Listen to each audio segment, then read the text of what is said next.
Good afternoon, Packers fans. Aaron Nagler here with your Packers Daily Chat, coming to you live on the Cheesehead TV social channels. It is Victory Monday. That's right. The Packers sitting at 2-1 after the demolition of the Tennessee Titans in a building where they had never previously won. The Packers came into town down there in Nashville and took care of business behind a second start from Malik Willis. Absolute baller performance from a kid who's been in the room, a month? Came out there, slinging it around the yard, using his legs, taking care of the football, most importantly. Uh, you cannot begin to describe how impressive the job Malik Willis has done. Clearly, the men around him have certainly helped, but that is a very tough situation that he has been thrown into these last 2 weeks, and he has risen to the occasion. And I would say probably silenced a few doubters along the way. But for myself, yesterday was all about the defense and the arrival of an attitude on defense. Something that we Packers Daily chatters here, you guys know I've talked about this for a very long time when it comes to dictating. I've been asked a few times, what do you mean when you talk about like a defense dictating to an offense, not waiting for something to happen, not reacting to something, but trying to dictate and put yourself on the front foot and make sure that the offense is having to react to you. Well, ladies and gentlemen, we saw that in the second half of yesterday's game. Jeff Hafley was not going to let Will Levis breathe once they got a sizable lead. The game really started to turn, obviously, after the pick six from Jair. Really allowed Hafley to start not just, quote, sending a gauge eight. He's not blitzing every down, but he certainly kept the young quarterback guessing. And it doesn't just happen. You don't just, quote, send pressure and it just magically gets home. There were a number of instances where you saw Levis looking downfield and he just didn't have anywhere to go with the ball.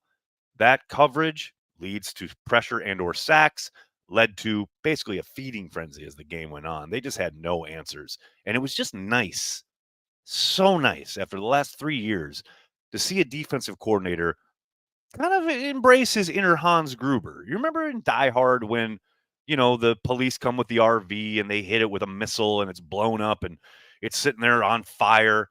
And then you hear Hans say, hit it again. And Bruce Willis gets all upset. It's like, you made your point. Now pull back. Let them pull back. And he says, I'll take it under advisement, cowboy. Hit it again. Well, that was Hafley yesterday. Will Levis was sitting there in an RV. It was on fire. And Hafley was up there in the booth going, hit it again. And they did repeatedly. And it was fucking awesome.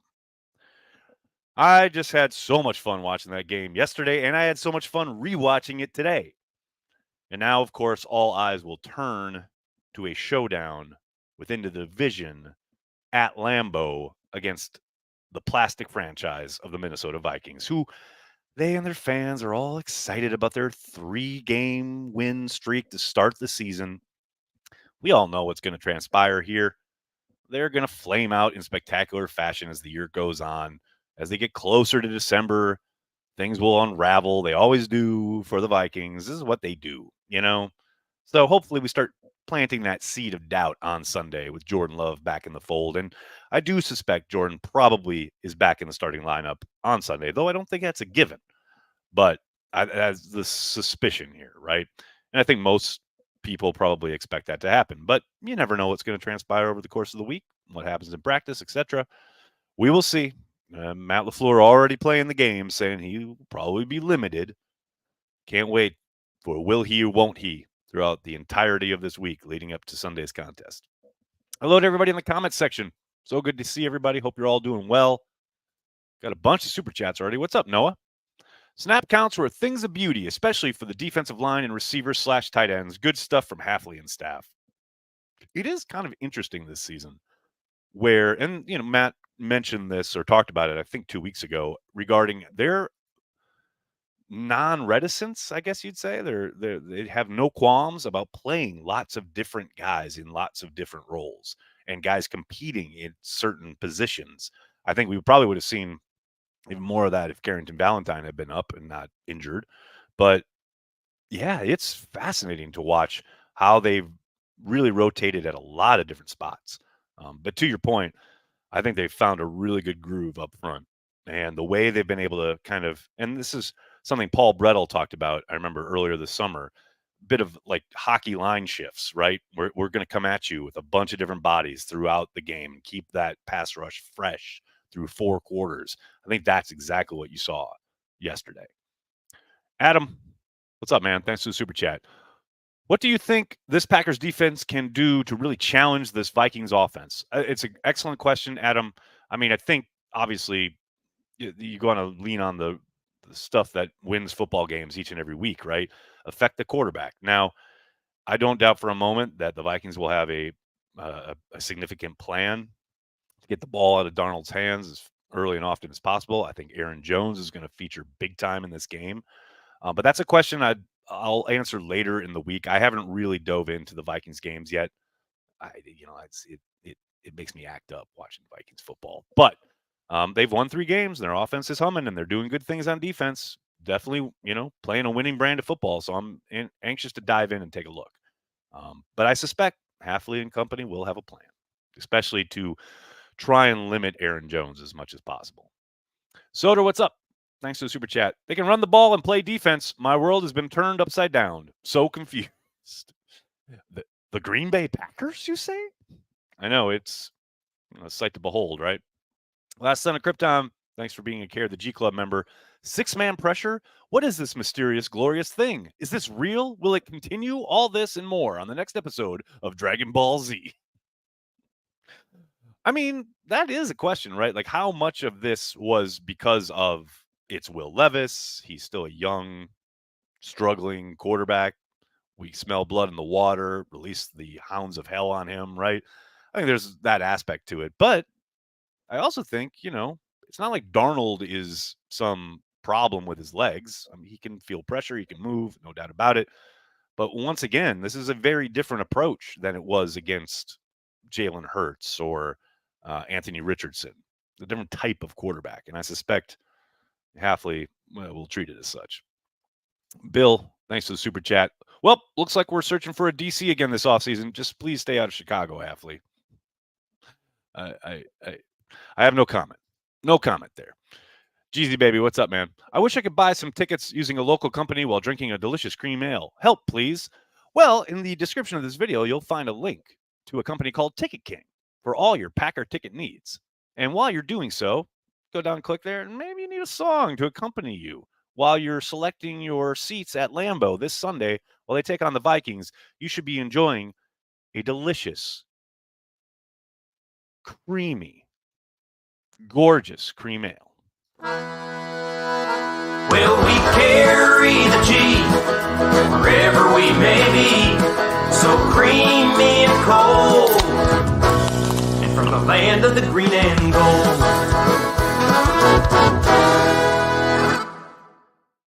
You guys know I don't need an excuse. I'll play that 10 times. I don't care. Joe, what's up?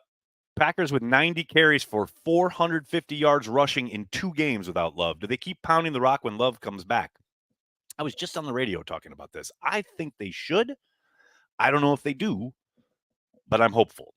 I think we've seen a real kind of, I don't want to say resurgence, but we've certainly seen what this offense can do to get defenders guessing through these first 3 weeks, but also towards the tail end of last year when they were so effective with Aaron Jones. Defense is really not having a key on whether it's a run or a pass, the play action off of some of that zone stretch stuff. You remember last year, they came out of the gate just sluggish as hell, and they were unable to run the football for like a month and a half. Well, they've certainly shown they can run the football, and that's with the whole stadium knowing they're trying to run the football. I mean, you put Jordan Love into this equation, and the mind boggles at how much you can really start messing with defensive coordinators. Now, you have to continue to be productive. I think they will. I doubt it becomes, old school Mike Shanahan. We're going to spam the zone read or the zone run and outside zone until we boot off of that 100 times. But I do think there are some real possibilities to exploit defenses by staying ahead of the sticks, ripping off these kind of big chunk runs, and then sequencing your play calls off of that to get people to overcommit, taking false steps, and then hopefully finding guys downfield in the passing game because the safety bit up too hard or the linebackers overflowed, and there you are on a backside boot, and there's a trailer or a deep crosser coming over the middle. You can hit him, away he goes. And we've already seen some of that with Malik, but I think they could go to town with Jordan on that. Ed, what's up, man? After the Titans' first drive, I had a doubt, but man, what a game. Loved the D.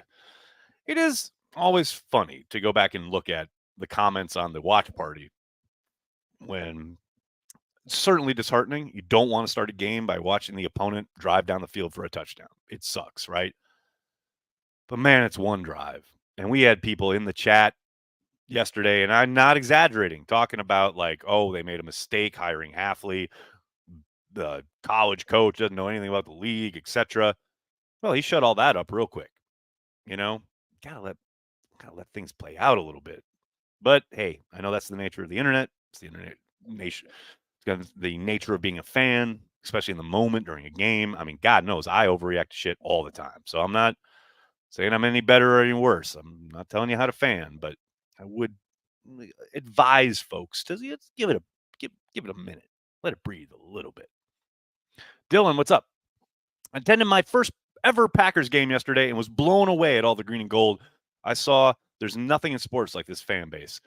I heard there were a ton of Packers fans there. It certainly sounded like there were a ton of Packers fans there. Every time I've been there for a Packers game, it has been a ton of green and gold. It's the first time, though, you were there for the first ever victory in that stadium for the Green Bay Packers. So I think you're the lucky, you're the luck charm here. I think clearly it's down to you, Dylan. I mean, I don't make the rules here. Abdul, what's up? Hey, Aaron, do you see Love picking up where he left off last year, or do you see him being a bit rusty like he was first game? Sound like Flores D is tough. Everyone thought Flores D was tough going into New Year's Eve last year, too, and he took that apart. I think he'll look remarkably better than he did in Brazil. I think being at home at Lambeau will certainly help, being able to utilize the hard count and change and operate at the line of scrimmage in a way he probably wasn't able to as much down in Brazil. And week one's always funky. Do I expect he's going to come out and just hit the ground running and look like he looked down the stretch last year? Probably not. But I do think they'll be effective. I do think they'll move the ball and score a ton of points. I don't think this is a game where Flores is going to have the Packers under wraps.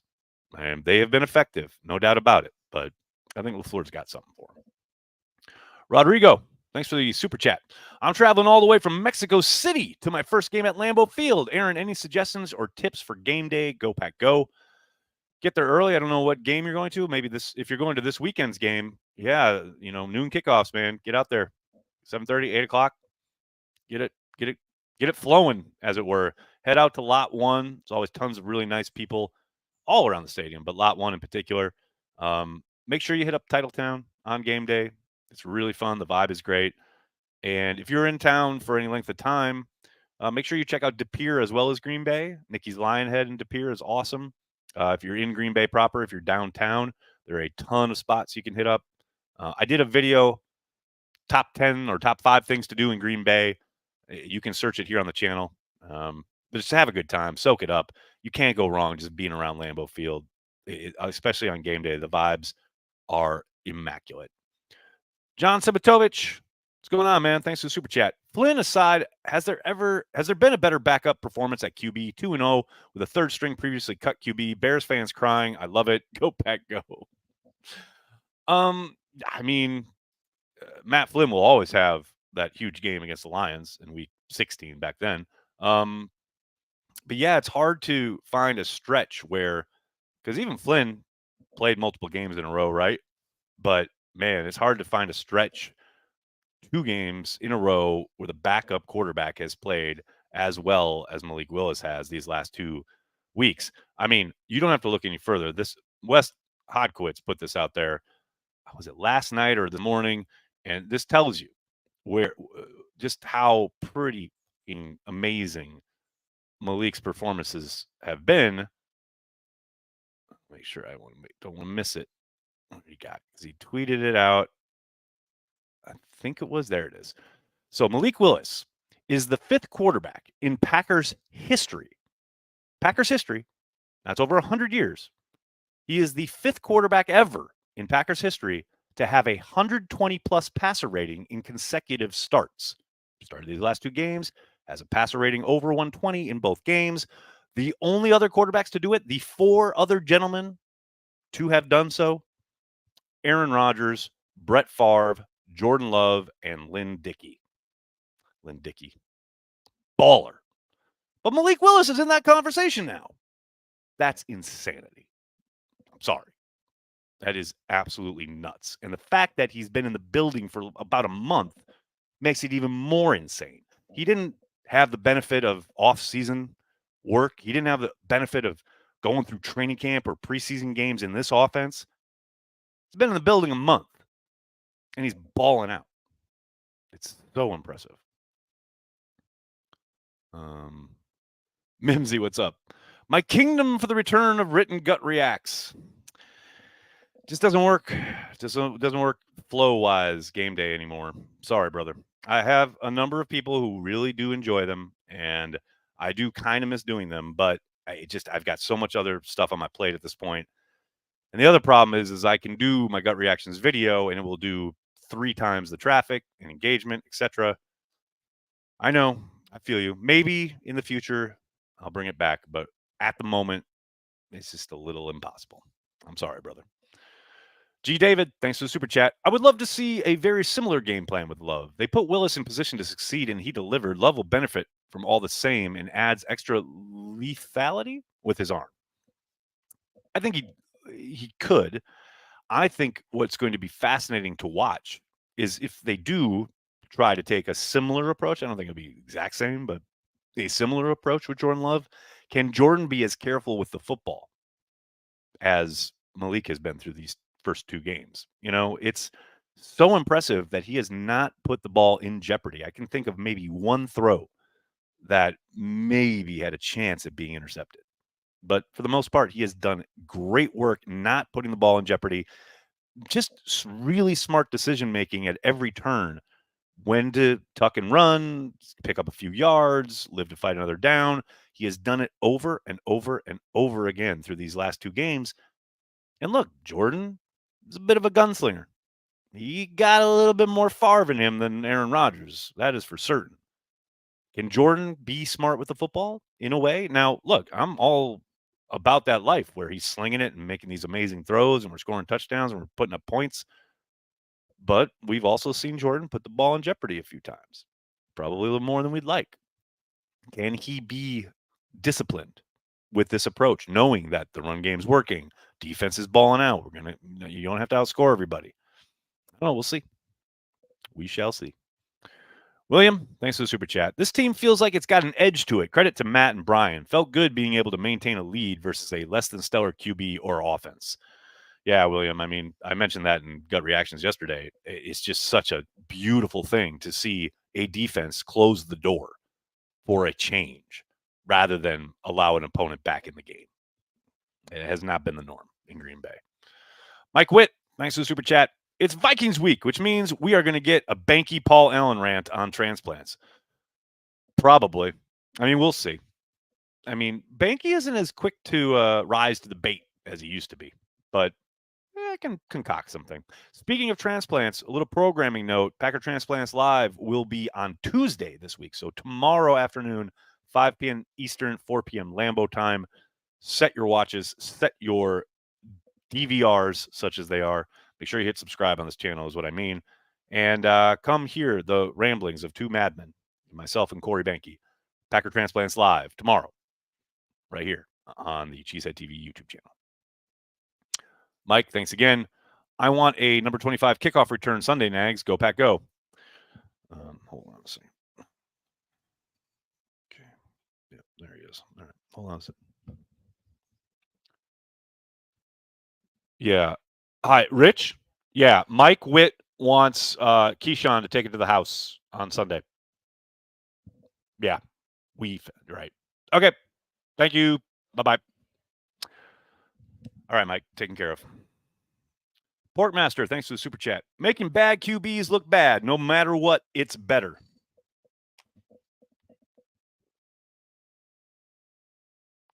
what he said. 100%. Jeezy Baby, what's going on, man? Is the new kickoff rule a failure? Just as many touchbacks? I don't know. Depends on what their aim was with it. I think they were trying to provide more opportunities for returns, and that certainly hasn't materialized. But I also think there's a safety component to it, which maybe this has been safer through 3 games. I don't know. A failure, that might be a bit strong. Is it a disappointment? Certainly. I don't think there's any question there. Chad, what's up, man? What is your assessment of Josh Myers so far this season? I think he's coming off one of his best games as a pro against Tennessee. I'll tell you that. I don't think he's been all pro, but I think he's played really well. And I think he's finally, these last 2 weeks, been pretty damn consistent down in and down out, which has been his bugaboo. It's been the biggest problem in his NFL career as far as showing you pretty decent stretches at a high level of play and then having a handful of plays where he just gets overwhelmed or overmatched or has a brain fart and things fall apart on him or the offense. But I think these last 2 weeks in particular, he has really played well. I actually talked about this with Andy Herman on our latest Let's Talk Football. Make sure you check that out here on the channel. That just went live a little bit before went on the radio and then came in here to chat with you fine folks. But yeah, that's really good work, I think, from Myers these last couple of weeks. And look, don't undersell what he means up front as far as the protections, setting things, making the designations, identifying the mic, working all the stuff that usually he and Jordan are working on together. You know, he's doing all of that for Malik. And you just, I think people should maybe start giving Josh a little grace because he has played pretty damn well. JP, thanks for the super chat. As someone who grew up in a border town near Minnesota, my dislike for the Vikings and their fans has always ran deeper than the Bears rivalry. That's understandable. I think, the Bears-Packers is the oldest rivalry. Obviously, I think Packers-Vikings is the most toxic rivalry, and I don't think there's any question when it comes to which one I viscerally hate more. Oh, it's easily the Vikings. I mean, that's not even a question. I know that's not even close. I mean, there's a begrudging respect for the Bears because of the history, the rivalry, the ebbs and the flows, and the fact that Bears fans are, sticking with their team. They are diehard with their team, come hell or high water through a long-ass stretch where they have been terrible now. I mean, they're kind of going through our 80s, 70s and 80s for the Packers fans are essentially what the Bears are going through right now. So I respect that. I get that. Like, yeah, their team still sucks because you're the Bears, but there's a begrudging respect there. With the Vikings, it's just plastic nonsense, man. Nothing about that team is authentic in any way, shape, or form. Uncultured, what's up, man? The fact that Banky hates Narv Dog so much, I want it to become a reality. Yeah, well, I understand where Corey's coming from, though. Like, you got to earn a nickname, man. And all Narv Dog has done is miss a kick a game. So, obviously, it didn't cost him this past game, but I don't mind Narv Dog. I don't mind Narvinator. In fact, now I probably can't call him anything other than that. So, there we go. Mimsy, what's up, man? LVN came off the milk carton finally. He had been MIA. I very much disagree. I don't think he's been MIA. I think he's been exerting pressure. I don't think there have been sacks, but I think there has been work being done. And I do think, look, it's about pressure. I don't care about sacks. Sacks will come. Sacks as a number, they come in bunches often. But what matters way more is pressure, affecting the quarterback, affecting the pocket. And I think he's done some of that. I think you see more of it, hopefully. But it's funny that you talk about him coming off a milk carton to collect a sack that literally was caused by Rashawn Gary. Rashawn Gary's pressure makes that play. It all works together, man. Abdul, what's up? Were there any injuries yesterday? Well, we saw Tucker Kraft hurt his shoulder and leave for a bit, and then he came back. Matt was asked about it at the press conference today. Sounds like he'll be in the red non-contact jersey yet again this week in practice. Sure feels like this is something he's going to have to just try to live with and maybe limit as much as he can during the week. But, yeah, that was the one that Matt was asked about and he talked about. Any new stuff we'll probably see on Wednesday when we get our first injury report. Jake, what's up, man? Is Kenny Clark okay not showing up on the stat sheet? Does he on film? I talked about this with Andy on Let's Talk Football, and through 3 weeks, it's been I don't know. It's been quiet from Kenny and not in the usual, oh, Kenny kind of disappears for a stretch sometimes and then he comes back and he has a really good kind of November, December. But no, he has not seemingly maybe taken to the defense what's being asked of him as far as splitting double teams, shooting gaps, what have you. Just haven't seen a whole lot of it. You've seen him washed out a little bit more than we're used to seeing from Kenny. So I don't know. I don't know what's going on there, but I will say this, and this is something Andy pointed out, and he's absolutely right. If there is a player in the league for Kenny to get right playing against, it's the center for the Minnesota Vikings. He has owned him his entire career. So I look forward to Kenny having a get right game at Lambeau on Sunday. Porkmaster, thanks for the super chat, man. Remember the failure of Screen Game last year? Felt like it was week 1, Aaron Jones, huge screen, then an ocean of awful. Screen Game is back? I don't know if it's back, but they certainly hit a big one on Sunday against the Titans. I do think they seem a bit more disciplined, and they seem to be doing a great job of getting out in space with the big guys, and the patience from the backs involved seems to be on point. Maybe they've practiced a little bit more because they have a backup quarterback, so they have to lean on that game, that part of the game a little bit more. But I don't know. I'm not ready to say Screen Game is back yet. But damn, it looked good on Sunday. Dylan, what's up, man? All Emmanuel Wilson does is score TDs with all the grace of an Olympic ice skater. That dude is smooth. He is smooth as hell, isn't he? Man, he's fun to watch, and it's been great to see him really start to get involved on offense. And you have to think a big part of this has to be their trust in him in the passing game, specifically as a pass protector. I mean, they're not putting him out there for what he get 12 carries yesterday. You know, we saw a bunch of plays where he got the ball a number of times in a row, but you have to suspect, there's a chance that there will be a can play at some point where maybe they change a run to a pass, and they clearly don't feel too worried that he's not going to have A, his assignments down, or B, be able to step up and take on a blitzing linebacker or safety or what have you. It would suggest to me that they seem to maybe turn the corner there, because that has been like the one thing Matt has always talked about. It's been the one thing area of his game he's really needed to improve and develop in. Seemingly has seemingly occurred. So you love to see him with the ball in his hand, though, man. He is fun to watch, and he is a player that, busts his ass, done it now year after year in the summer, finally getting some opportunities in the regular season. Absolutely love to see it. Make sure I didn't miss any. I don't want to leave anybody hanging. Jim says, I saw you made a good block yesterday. Yeah, he had a couple of them. Yeah, there were a couple of instances where he had to step in and get his nose bloody, so to speak, and he did the work. Abdul, thanks again, man. I know we're preaching patience, but what are your thoughts on the kicker? Does he turn it around? Is he here week 17? Doesn't seem too different from Carlson.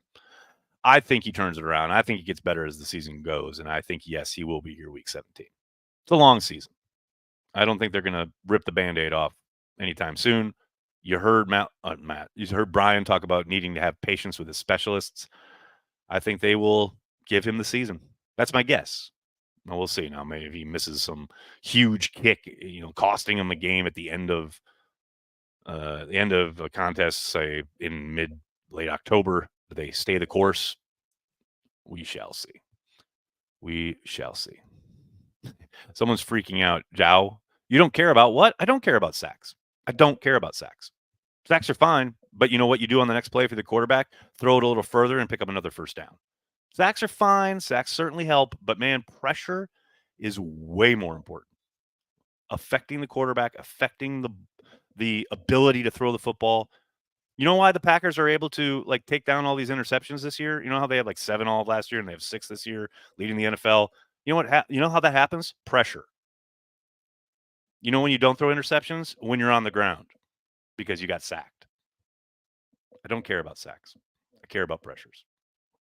That is what I care about, because the ball is life. And if you can take the ball away, you get in the plus side of that column, you're going to win more often than not. That is just me. All right, everybody, I'm going to have to get going. Cannot thank you enough for hanging out, talking Packers each and every day, Monday through Friday, right here on the Cheesehead TV social channels. Like I said earlier, don't forget Packer Transplants live back tomorrow, 5 p.m. Eastern, 4 p.m. Lambeau time. Be there. Make sure you subscribe to this channel. Make sure you hit like, hit subscribe. Tell your friends, tell your family. Cheesehead TV. We are devoted to Green Bay Packers fans worldwide. Thanks a lot, everybody. Have a great night. Go Pack Go.